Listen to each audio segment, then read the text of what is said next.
that she wasn't interested in him. I was like, God damn, Jisoo, God damn. You like this guy. Why are you treating him like this?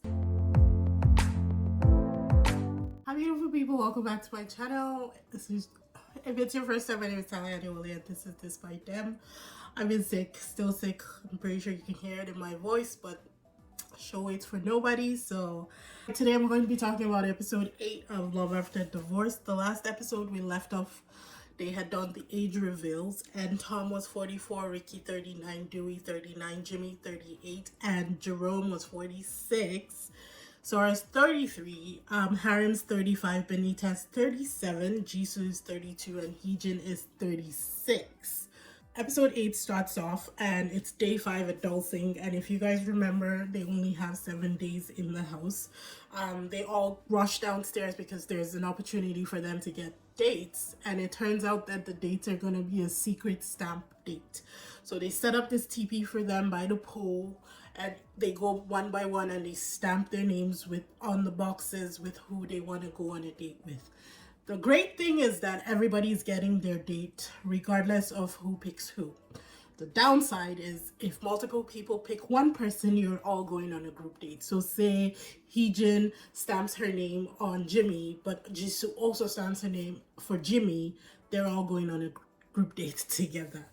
Later on, Jerome and Benita are talking in the kitchen, and she tells him that she looked him up and also looked up his ex-wife. Also made a note to say he's a public figure. Now, you guys have been telling me that, oh, it's self-sabotage. Benita is really, contemplating the ideas and I should give her grace. And I 100% agree with you. And this episode was what solidified things for me.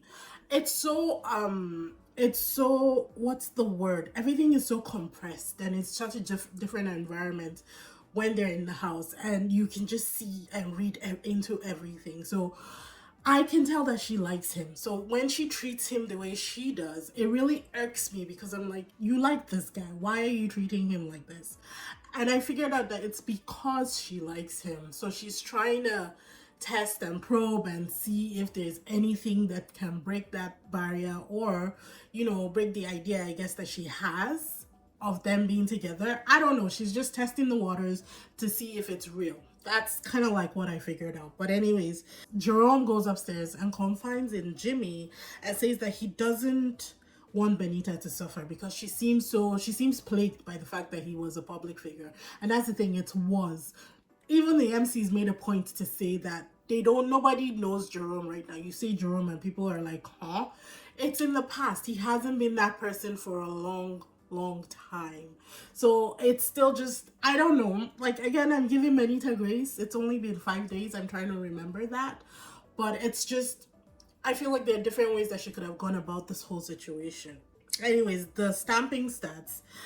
Jimmy's first. He stamps his name on Heejin. Harim stamps Ricky. Ricky stamps Harim. Jerome stamps Benita, but they don't show us who Benita stamps. Jisoo stamps on Tom, which I was really shocked at. And then Tom stamps on Benita, so you can bet that Jerome and Benita are going on a date, regardless of who she stamped on. And then Sora stamped on Tom as well. And her reason was that she thought about the person that she would have the most fun with. And even if they don't have fun, she will learn something from. Like, Sora's 33 and Tom is 44. So yeah, 11 years. So definitely she should learn something. Age doesn't always equal wisdom, but he seems very wise. Honestly, he does seem very wise. So she will definitely learn something. And that was like her reasoning behind it. They don't really show us who Benita stamps on, and I was 100% sure that she stamped on Tom's name.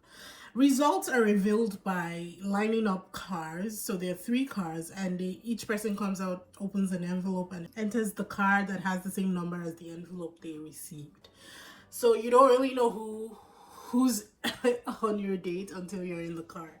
Before they did their TP secret votes for their dates, Dewey grabs Jisoo aside and asks her, tries to talk to her and get into her mind. He says, like, he basically said, I know that you're gonna go for Jimmy, but I was wondering if you would like me to tag along so it's not uncomfortable, or if you want your alone time with Jimmy and Heejin. And she said, she would prefer him to come along, but that she doesn't see anything romantic with him. She was seriously blunt. And I'm a blunt person, but even I felt like she was a bit harsh with the way she delivered, like with the way she told him that she wasn't interested in him. I was like, God damn, Jisoo. God damn. He's a person, you know?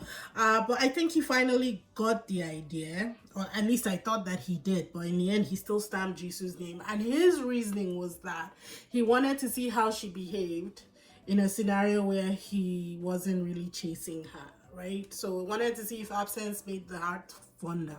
But this girl don't like him. She don't notice him. She don't care. Honestly, Jisoo is one track mind for Jimmy, and if it's not Jimmy, it's nobody else. And I think she's gonna be standing alone by the end of this thing.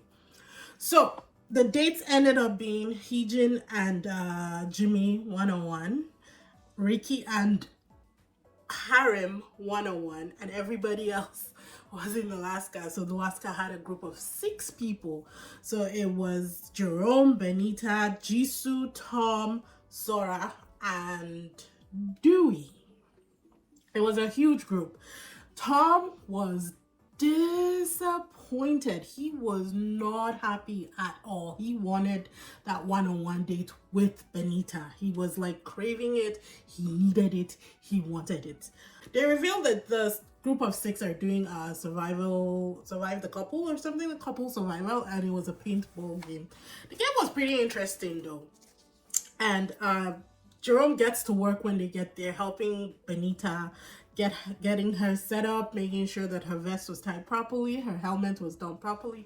Jerome is doing the right things. And he has done the right things from the beginning. He helped almost everybody. If I'm being honest, the only person I think he didn't help was maybe Jisoo, but he helped Sora and he helped Benita.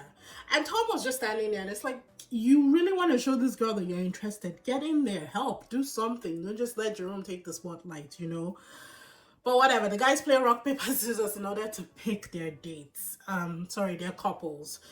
Dewey wins, he picked Sora. Tom was second, he picked Benita, and then Jerome got Jisoo by default. The rules were 5 shots for men and they're out, and then 1 shot for women and they're out. I don't know why they did it that way, but it is what it is. Game looked fun. I love games like this, so survival paintball will be an absolute blast for me for a date situation. Dewey was first out, then Benita took Dewey out, Jisoo took Sora out, then Tom took Jisoo out, used Benita as cover, and then Benita took Jerome out. It was pretty fun. She shot him in the head, like proper headshot too. It's like, God damn, just tell the guy you don't like him, okay? You don't have to kill him. But she apologized. She even said sorry when it happened, so she didn't really mean that, but she's just good at the game.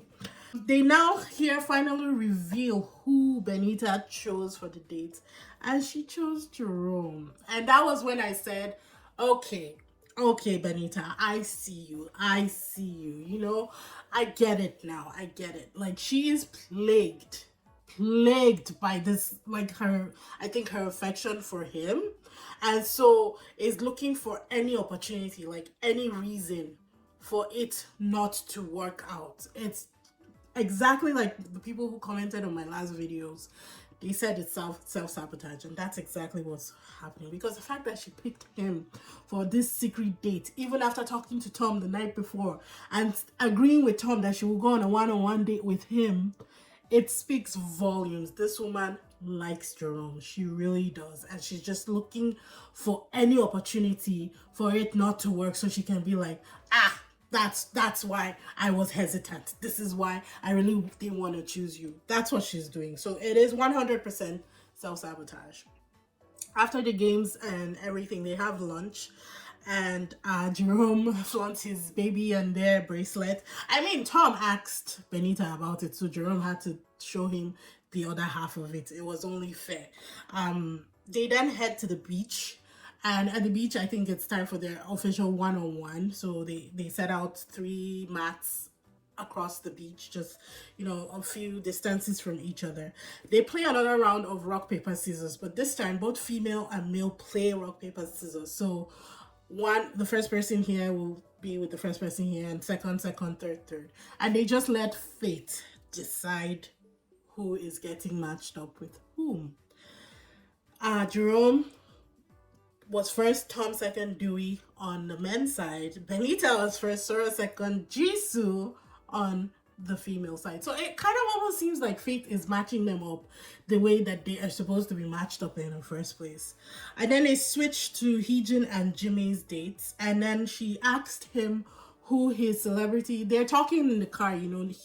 Jimmy is all about the compliments, telling her that she's very pretty, but that it's not just surface, like it's not just her face, it's her personality and what she brings. Like, he's all about the compliments, he's saying the right things, she's blushing, you know, she's turning red and she's smiling. She opens up a lot more on this date, and I thought that was significant too. She asked him who his celebrity crush was, and he said Jin Se-yeon, and that the celebrity, reminds him of Heejin. And I did check out the picture, and I can see what he means. The girl is gorgeous. The actress is absolutely beautiful, and I can see that because Heejin is also beautiful. He then asked to hold her hand in the car, but she was like, no, it's too early. She basically turned him down. So they get to do a round of pictures, kind of like if they were newlyweds. They literally called it the newlywed photo shoot. So they did all of that. They looked super cute though. I'm not even gonna lie, they looked super cute. No, they did look like a newlywed couple. And I think they really fit. So I'm hoping that it works out between them. I'm not really sure. I think Heejin still has a lot of reservations. Jimmy is all for it. He's gonna marry this girl tomorrow if you let him. But Heejin is still very reserved about it. But she opens up about that after they got their drinks. She told him that after her divorce, like, she couldn't socialize, she couldn't do anything. All she did was play with her dogs. And if you remember, she has 5 multi-pools. And that was all she did. That was all she could do. That it took a long time for her to even leave the house and socialize with people. So she talked a lot about how she felt after her divorce. And that was the most that I had heard Heejin speak, especially about her divorce. She doesn't talk much. If you guys watch it, let me know if you agree in the comment section. She doesn't talk much. A lot of them interact, but they don't really say much about their divorces or all that kind of stuff. So this, for me, was telling that she actually did like him, and this was the first step in opening up to Jimmy. So I was actually very happy about that. She also asked him how he dealt with his loneliness, and he said for him, I think Jimmy is kind of like a go with the flow kind of person, because he said for him it was just what it was, and he just had to move on, and that was life, you know. Next day, we had Ricky and Harem, and honestly, I'm not really going to talk much about this because these guys are in love. We know they're hooked up. We know that they're going to be together. The biggest significance about their whole interaction was that we figured out that Ricky knows Harem's cousin back home or something like that. So now, back to the group of 6. Benita and Jerome are talking, and she explained her reservations after hearing about her past and his past. And she just explained that she needed time to digest and think about what that would look like integrating with her life.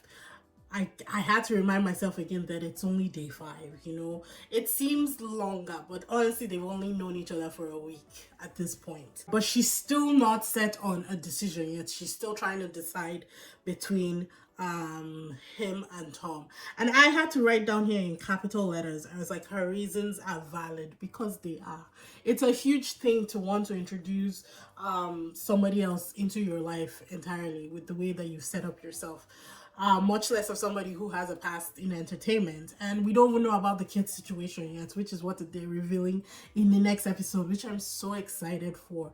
So there's a lot to consider, and I have to remind myself, I keep looking at them like, you know, Love Island or Love is Blind, and it's not. It's a completely different situation from that. So I had to keep reminding myself of that fact. Tom and Sora are having a heart-to-heart. He was basically just advising her that she needs to just have fun, let loose, you know, and be herself, and that she can't, because if you remember, he was consoling her the day before when she was crying about the whole Ricky thing, you know.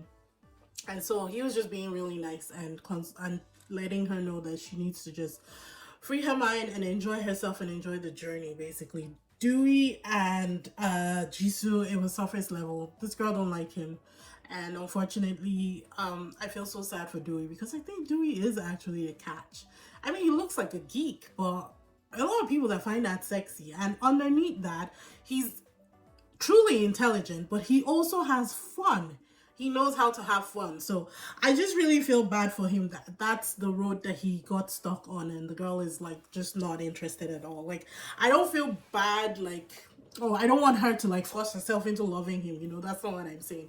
I just feel bad that that's like where things are at this point. So yeah, the episode there wasn't too much going on in the episode, which is kind of good for me, because honestly my energy levels are so low. I can't talk for 30 minutes, which is what I usually do on these reviews. Next episode is child reveal, and it looked like it was going to be very emotional, so I'm excited. I would do a reaction, like watch the episode while you guys watch me react to the episode, but I can't find these episodes anywhere. So if you guys know where I can find these episodes or what they're called so I can look for them properly, please put it in the comment section. I will be more than happy to do that, because I would also love to react to the final episodes, but I've searched high and low and I can't find them anywhere. So yeah, as usual, comments, let's discuss. Let me know what your thoughts are. Let me know if you agreed with a bunch of stuff that I said. Let me know if you also felt the same way about the Benita situation. My girl Sora, I don't know, still not looking too good, but you know what? I think it's gonna be great even when she leaves. And I want to shout out to the translators, Jennifer Park and Tiffany Huang. Thank you so much, because you guys are keeping me informed during these episodes, so I really appreciate that. You guys like, subscribe, comment, hit that notification bell so you know when I post new videos, and I will see you in the next one. Bye!